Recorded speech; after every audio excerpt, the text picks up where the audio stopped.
और इस वक्त की सबसे बड़ी खबर आपको बता दें, आज शाम 5 बजे साझा प्रेस कॉन्फ्रेंस होगी जिसमें सेना और एयरफोर्स के अधिकारी शामिल होंगे। ये बैठक, ये प्रेस कॉन्फ्रेंस ऑन कैमरा होती है, ऑफ कैमरा होती है, इस पर जानकारी कुछ देर बाद संभव है, लेकिन बेहद संवेदनशील जानकारियां और ऐसे में पूरी सतर्कता के साथ अपने विवेकानुसार सेना ये फैसला करती है कि किस तरह से इस प्रेस कॉन्फ्रेंस को एड्रेस किया जाएगा। मंजीत नेगी इस वक्त मौजूद है हमारे साथ। मंजीत, शाम 5 बजे का समय तय और हो सकता है आगे की रणनीति या कैसे इस पे क्या जानकारियां सामने आ सकती हैं वो देखना होगा। लौटेंगे मंजीत के पास, लेकिन हमारे साथ इस वक्त रक्षा विशेषज्ञ जीडी बख्शी साहब भी मौजूद हैं। बख्शी सर, आगे अब क्या कदम हो सकता है और इस सिचुएशन को अब आगे आप किस सूरत में बढ़ता हुआ देख रहे हैं? देखिए साहब, मेरी व्यक्तिगत राय में अब वक्त आ गया है कि हम पाकिस्तान के ऊपर सख्त से सख्त कार्रवाई करें। अगर पाकिस्तान युद्ध चाहता है सो बी इट। मैं एक चीज आपको सार्वजनिक में एक ऐलान करना चाहता हूं कि जो सैनिक कार्रवाई का जो युद्ध हो उसका कोई भी सैनिक नतीजा हो, पूर्ण विक्ट्री, पार्शियल विक्ट्री, लेकिन उसका एक नतीजा तो बिल्कुल ही सेट है। पाकिस्तान की इकॉनमी डूब रही है। आज के दिन उसके पास 7 अरब डॉलर से कम फॉरेन एक्सचेंज की राशि है, जो कि 2 महीने के इंपोर्ट बिल के लिए पर्याप्त नहीं है। पाकिस्तान भीख का टोकरा लेके दुनिया के सामने भिखमंगों की तरह जो है, यतीमों की तरह भीख मांग रहा है। और अभी जो है उसने उधार लिया हुआ है चीन का 51 अरब डॉलर, और उसके अलावा वो जो है, उसके अलावा वो अभी कुछ उनकी झोली में डाल गए हैं सऊदी अरेबिया के क्राउन प्रिंस।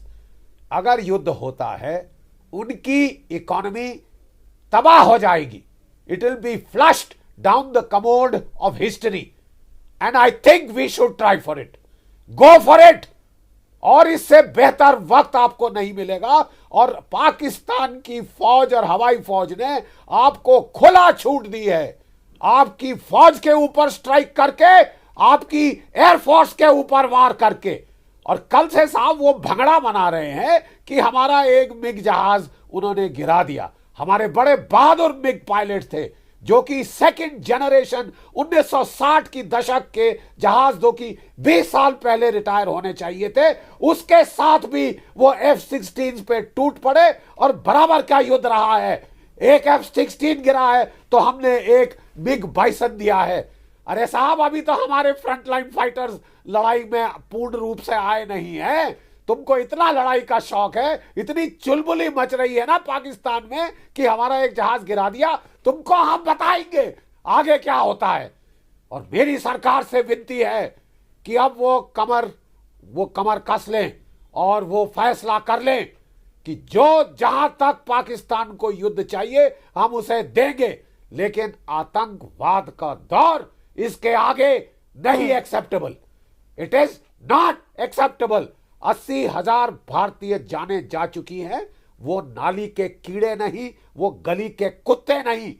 हाँ, उनके पास जो NSG की सिक्योरिटी कवर नहीं है, जुलू कैटेगरी में नहीं है, इसका मतलब ये नहीं कि उनकी जानें चवन्नी में दे दी जाए।